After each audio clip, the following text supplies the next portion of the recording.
The evening was bright inside the city's most expensive hotel. The chandeliers sparkled like stars, and the room was filled with laughter, suits, silk dresses, and the sound of glasses clinking. She moved silently between the tables, carrying a tray with 2 cups of coffee. No one looked at her. To them, she was just another waitress. Not important. Not special. One man leaned over to his friend and whispered, loud enough for her to hear, "These waitresses, they come and go. Probably can't even read the menu." She heard it. But she didn't react.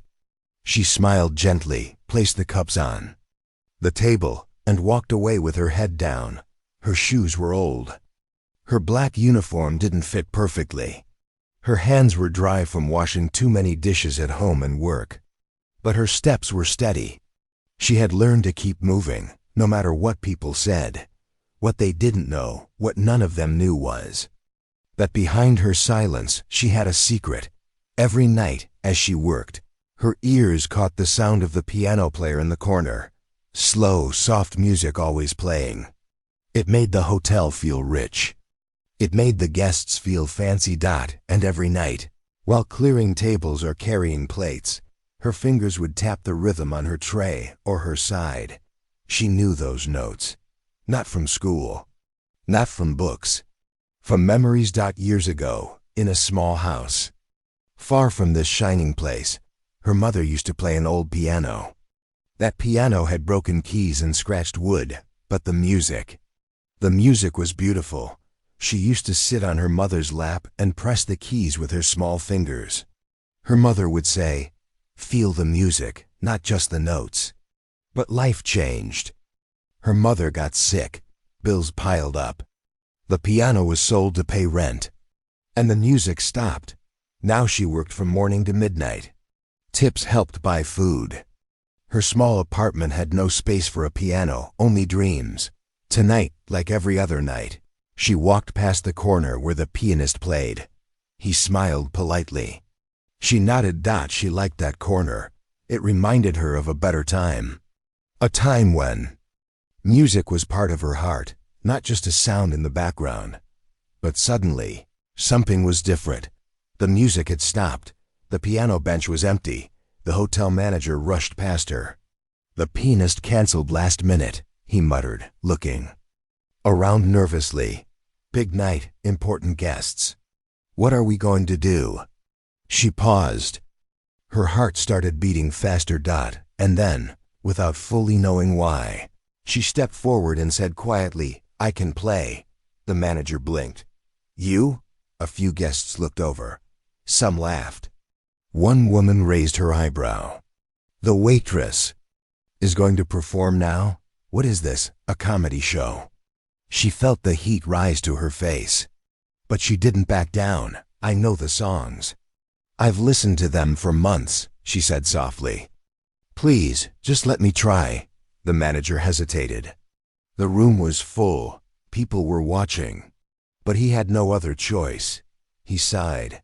"Fine, one song. If you mess up, you stop." "Got it?"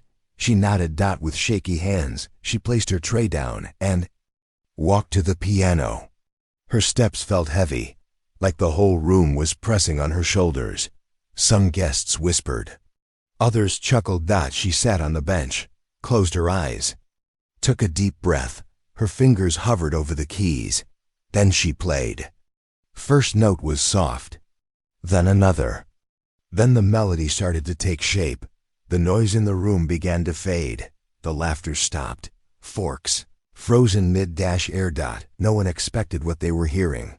The waitress, this quiet, forgotten girl, was playing with beauty, with emotion, with soul. Not just the right notes, but the right feeling. It wasn't perfect, but it was powerful. People turned their heads. Some leaned forward. And in that moment, she was no longer invisible. She wasn't the girl in old shoes. She wasn't the one clearing dirty plates. She was a musician, and no one could look away. The piano keys felt cold at first, but her fingers began to warm as they moved across them. It wasn't just about playing, it was about remembering.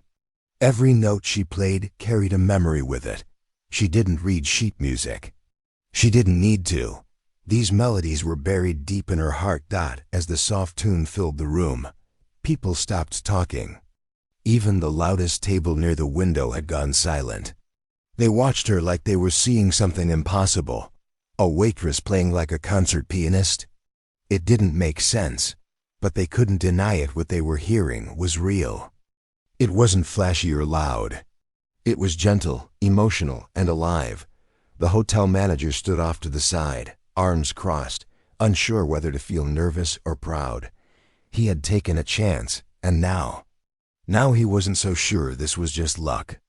There was something special in the way she played. At the back of the room, a man with silver hair lowered his drink and leaned forward, listening closely. He wasn't smiling. He was remembering something too. The young woman's eyes remained closed as her hands moved like they were floating. She wasn't thinking about the room anymore. She wasn't thinking about the guests who laughed. She was thinking about home. She was thinking about her mother. Long ago, she would sit beside the old upright piano, her mother teaching her how to feel the sound, not to rush, not to chase speed, but to let the music breathe. Her mother always said, if you want them to listen, don't try to impress them. Just tell them your story. And that's exactly what she was doing now. The melody reached a soft, delicate end. The final note lingered in the air like a whisper, and then silence. For a few seconds, no one moved. No one clapped. No one spoke. It was as if the whole room had forgotten how to breathe. Then slowly, someone at the front table began to clap. Another joined. And then the entire dining hall filled with applause. Real applause, not polite, not forced. It was the kind of clapping that came from surprise, respect, and something deeper. Some guests looked at each other, unsure of what to say. Others just stared at the piano, as if trying to understand what they had just seen. She opened her eyes. Her hands were shaking. She had done it. She stood up slowly from the bench and took a small step back. The manager quickly stepped forward and whispered, "Play one more." She hesitated. She wasn't sure if they would still clap, but something inside told her this was her moment. Not just a lucky chance. A moment to show who she truly was. She nodded. This time, she didn't play a hotel piece. She played something her mother had written, a song never heard by anyone else. A soft tune full of emotion. A lullaby filled with love, loss, and hope. Her fingers danced across the keys as tears welled up in her eyes. She didn't blink them away. She let them fall, because this wasn't about being perfect. This was about being true. And for the first time in her life, she didn't feel like she had to hide her love for music. She wasn't behind a tray or a uniform. She wasn't pretending to be invisible. She was finally seen. The music spoke louder than words, and the room, full of people who once saw her as just a waitress, now sat completely still, listening to a story told by sound. The silver-haired man in the back wiped his eyes with a napkin. A younger woman nearby whispered, "Who is she?" No one had an answer. She was nobody to them. Yet she had just touched every single heart in the room. As the final note played once more, even softer than before, the pianist let her hands fall gently to her lap. This time, the silence that followed was longer. And then slowly, the crowd rose to their feet. It wasn't just applause now. It was a standing ovation. The same people who once laughed were now clapping with real respect. She stood there quietly, her cheeks wet, her chest rising with each shaky breath. She didn't bow. She didn't speak. She simply smiled and walked away from the piano.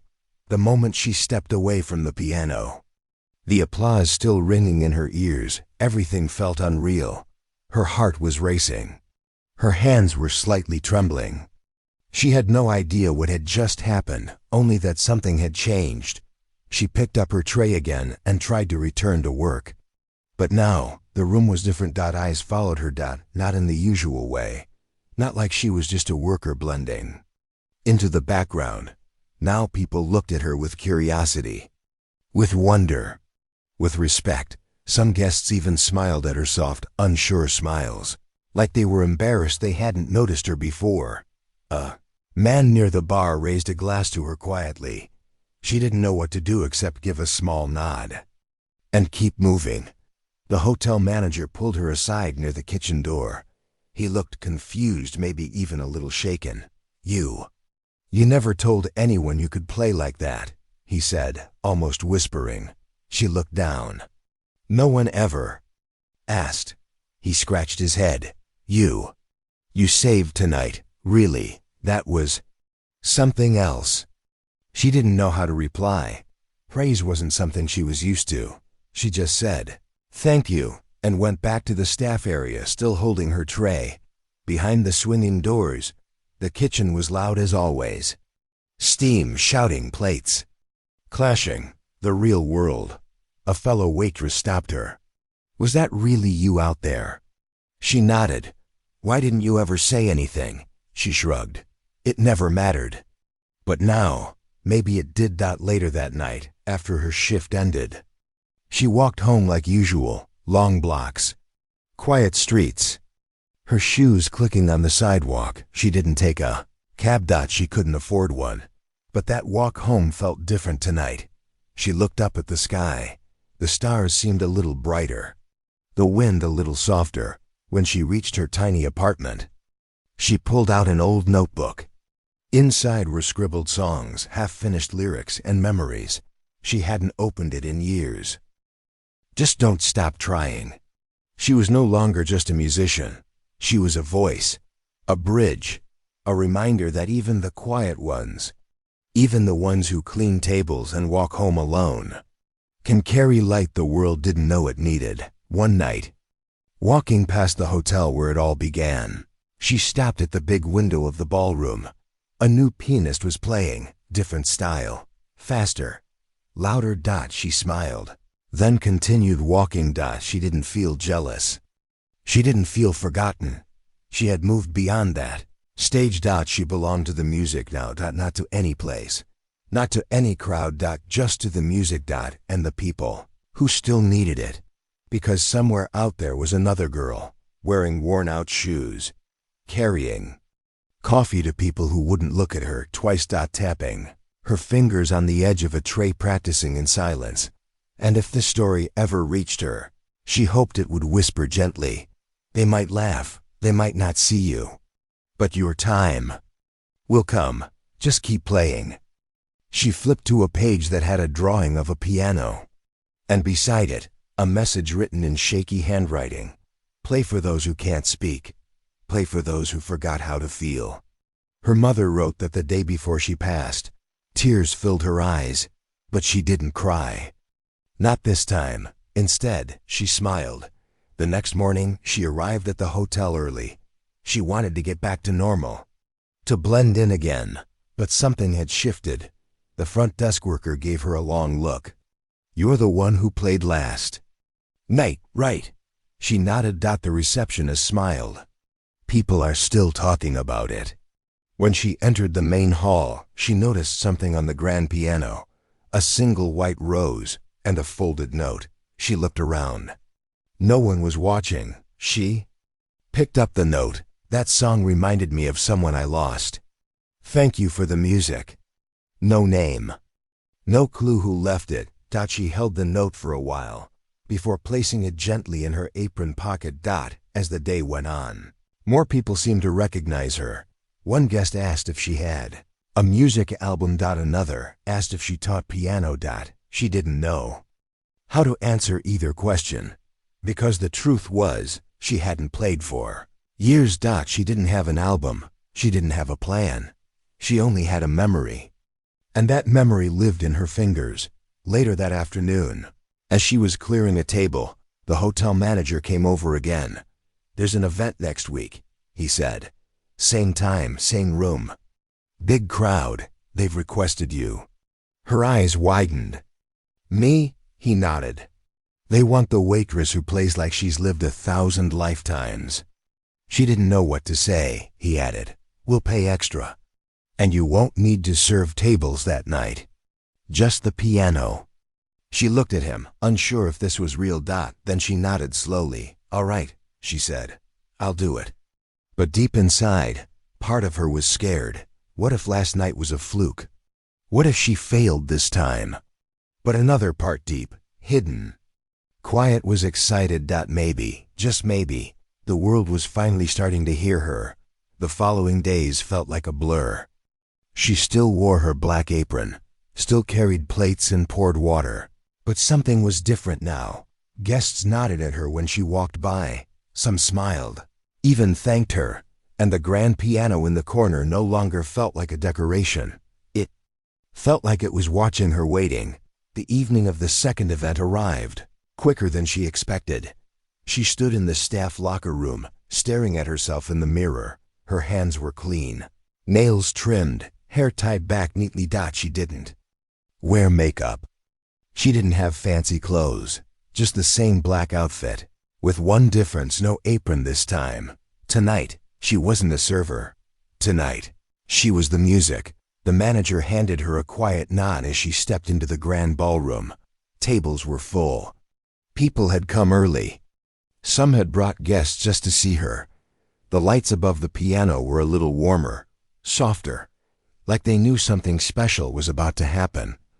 She walked across the polished floor, her footsteps light but steady. When she sat at the piano, the room grew still. No one laughed this time. No one whispered. They waited. She took a breath and placed her fingers gently on the keys. The first note was low and slow, like the hum of a memory. Then came another, and another. A soft, graceful song flowed from the piano. It wasn't loud. It didn't try to impress. It simply told a story. A story about silence. About loneliness. About finding your voice when no one sees you. She played from her heart. Every rise in the melody felt like climbing out of darkness. Every fall, like a tear sliding down a cheek. One man in the back wiped his eyes with a napkin. A woman near the front pressed her hand to her chest. Breath caught. It wasn't just music. It was emotion. It was something pure. As she played, she remembered nights alone in her apartment, sitting on the floor, imagining the feel of piano keys, pretending she still had one, pretending her mother was beside her again. She had nothing back then, only her fingers and memory. Now, somehow, her music was filling the hearts of people who once looked right past her. The song ended with a single note, held long and quiet. She sat still, letting the sound fade into the air. Then came the silence. A long, deep silence. And again applause. But this time it was more than just polite. It was thunderous. Some people stood. Some clapped slowly, deeply moved, and she smiled, not because they clapped, but because she had shared something true. The manager stepped forward and spoke to the guests. "This is not just a waitress. This is a voice we nearly missed. Let's make sure we don't make that mistake again." She didn't expect what happened next. A woman from the crowd approached after the performance. She was tall, dressed in a long blue dress, and wore a silver necklace. "I run a local music studio," the woman said softly. "Would you ever consider playing for our young students? They need someone like you." The pianist blinked. I'm not a teacher." "You are now," the woman smiled. Later that night, while leaving the hotel, another man stopped her outside. He handed her a small card. "I work for a music foundation. We'd like to help you get access to a piano of your own." She looked at the card. Her hands trembled slightly. That night, she walked home again. Same streets, same buildings, but her heart was full. She pulled out her old notebook again, the one with her mother's song. She sat on the edge of her bed and traced the old handwriting. Then she smiled. The world hadn't changed, but her place in it had, and she wasn't going back to the shadows anymore. She had more to say, more to play, and now people were finally ready to listen. A few days after her second performance, something unexpected happened. One of the hotel guests had recorded her playing on their phone. Without telling her, they posted the video online with the title, "Waitress." Shock's elite crowd with piano performance. At first, it was just a few comments. A handful of views, but within hours, something changed. More people began to watch. They shared it. They talked about it. By the next morning, the video had over 100,000 views. By the next night, millions. Strangers from different parts of the country started leaving comments. She plays with emotion, not ego. This is what real talent looks like. I cried listening to this, and I don't even know her. She had no idea the video even existed until a coworker showed her during the lunch break. Her face went pale. She covered her mouth. That's me? The others nodded, smiling. You're going viral. She didn't know what to say. She had always lived quietly, keeping her music hidden. Now the world was watching. When she got home that night, she opened her old second-hand laptop. She searched for the video. There it was. Her hands shaking, she clicked play. She watched herself walk to the piano. Saw the moment. She took a deep breath. And then her fingers on the keys. But it wasn't just about the music. It was her face. Emotion. Her honesty. She read the comments below and couldn't stop the tears from coming. People she had never met felt her pain, her hope, her story. For the first time, she didn't feel invisible. The next morning, her phone rang. She didn't recognize the number. Hello? She answered, nervous. A kind voice replied, Is this the young woman who played piano at the Rose Hall Hotel last week? She hesitated. Yes, my name is Daniel. I help organize a community concert series. We'd be honored to have you perform next month. She was quiet for a moment, then softly said, I've never performed at something like that. That's okay, the man replied. We don't want a show-off, we want someone real. She agreed, though her heart pounded in fear. She didn't have fancy shoes or a professional piano. Just her music. Just her memories. But now that seemed to be enough. In the following days, more offers came in. A small magazine asked to interview her. A radio station played her piano clip on air. A local school invited her to speak to students about believing in yourself. She couldn't believe it. All her life, people had looked past her. Now they were looking to her. Still, she didn't let it change who she was. She showed up to work on time. She helped the other staff without being asked. She still walked home every night under the same streetlights. But something was different. Inside her, there was light now. Confidence. Not the loud kind. Not the type that screams for attention. The quiet kind. The kind that grows from being seen and still staying humble. One evening, the hotel owner himself walked up to her in the hallway. He was rarely ever there in person. I watched your video, he said simply. She stood frozen. You've made this place proud, he added. We'd like to offer you a full-time role as our official pianist, if you want it. She looked down at her hands, once used to carry heavy trays, wipe tables, and scrub glasses. Now, these same hands were opening doors. Thank you. She said quietly, Yes, I'd like that. That night, after her shift, she walked into the grand ballroom alone. The lights were dim. The chairs were empty. But the piano was still there, waiting for her. She sat down and placed her fingers on the keys. She didn't play for an audience. This time, she played for herself, for her mother. For the years no one clapped. And for the child inside her that never stopped hoping. The melody she played wasn't from memory. It was new. A song born from everything she had felt. And though the room was silent, her heart heard the loudest applause of all. Weeks passed, but the memory of her soft piano tune still lived inside the Grand Hotel. She was no longer carrying trays or wiping spills. She now walked in through the front entrance calm, humble, and holding nothing but a notebook and a pair of old gloves to warm her hands before playing. Each evening, she sat at the piano in the ballroom. People came not just to eat but to listen. Her music had become something they looked forward to. It brought silence to noisy rooms and stillness to busy minds. But for her, It wasn't about applause. It was about something deeper. She began noticing something she hadn't before. Some guests came not to celebrate, but to forget. They sat in quiet corners, alone, lost in their thoughts. Some looked tired. Others looked like they were carrying something heavy inside. She started choosing songs that felt like warm blankets, gentle melodies that didn't speak too loud, but stayed with you after the last note faded. One night, an elderly man sat near the window. He didn't order food, just a glass of water. She noticed his eyes were red, his hands shaking. She didn't know what he had lost, but she played a song as if she did, a soft, slow tune, like walking through memories. After the last note, he stood up slowly and walked over.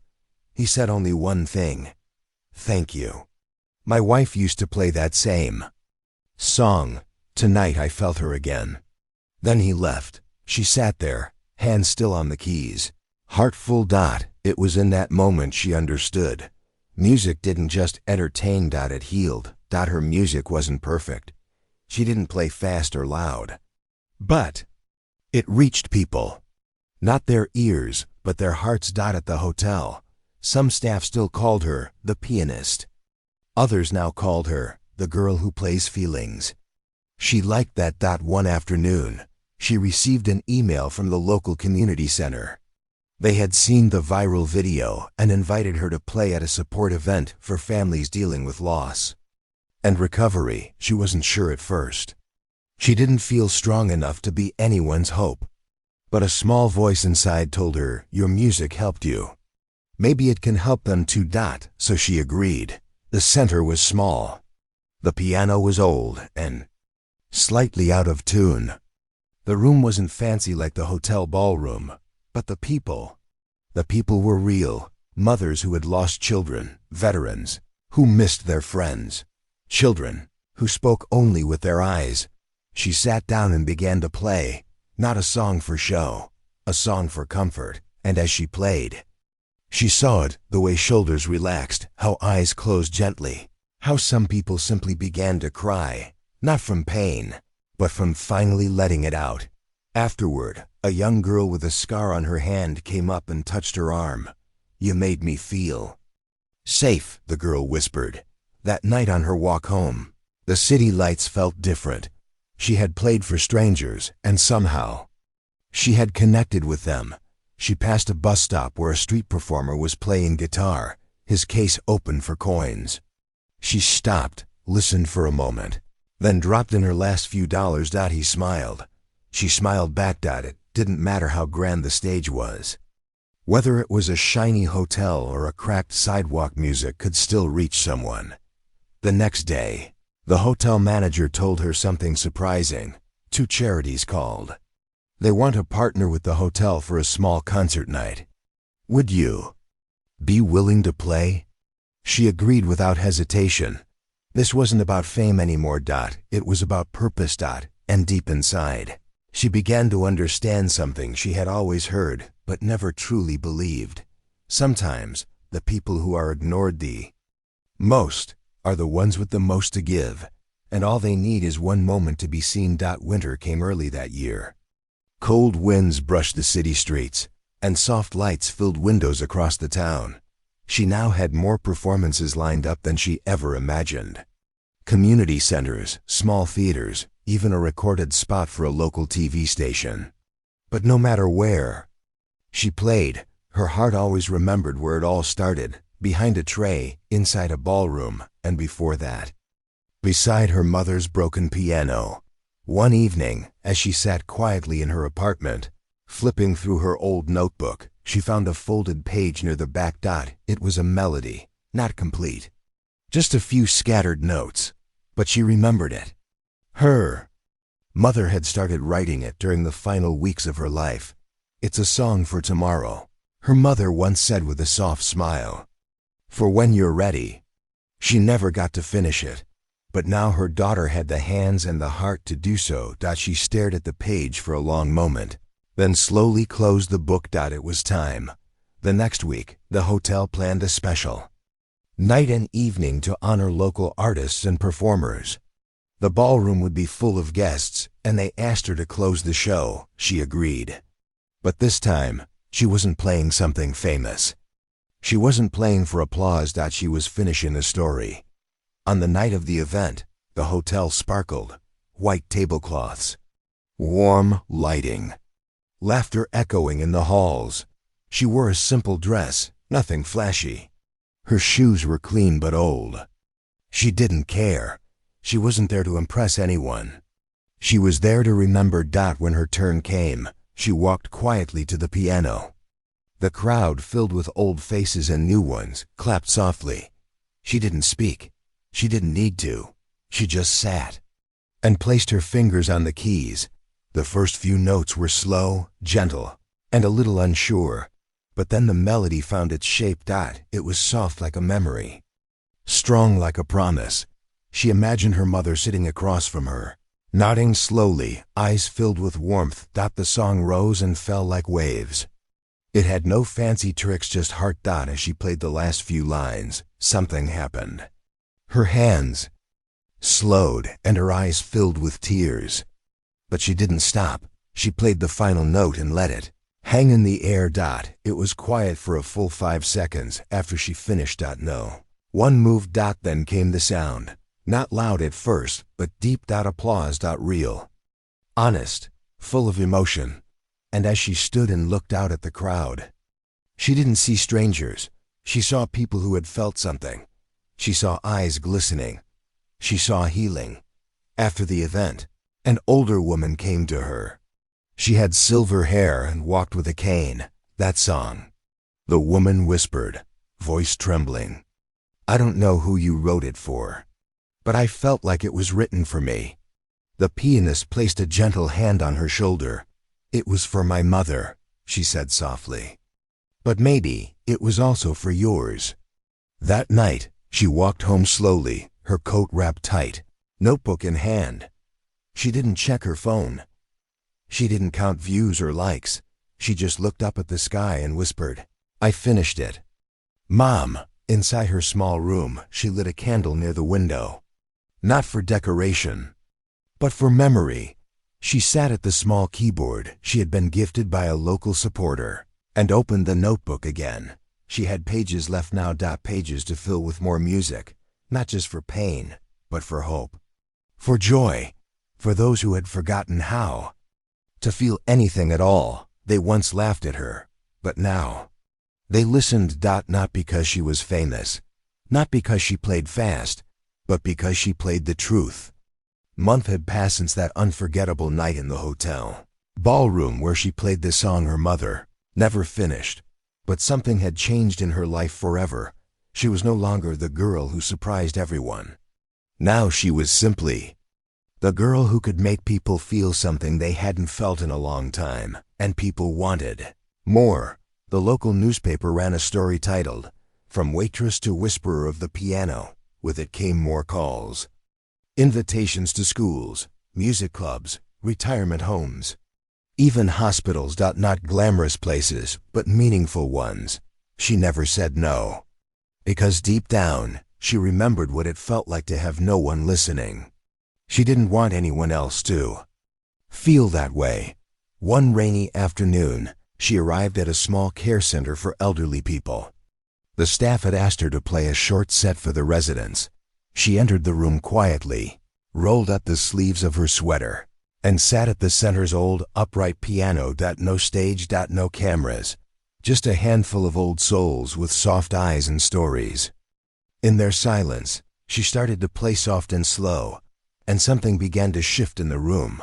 One woman, who hadn't spoken in weeks, began humming.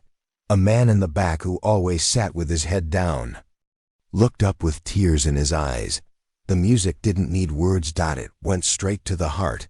After the performance, a nurse approached her and whispered, "That man, he lost his wife 10 years ago.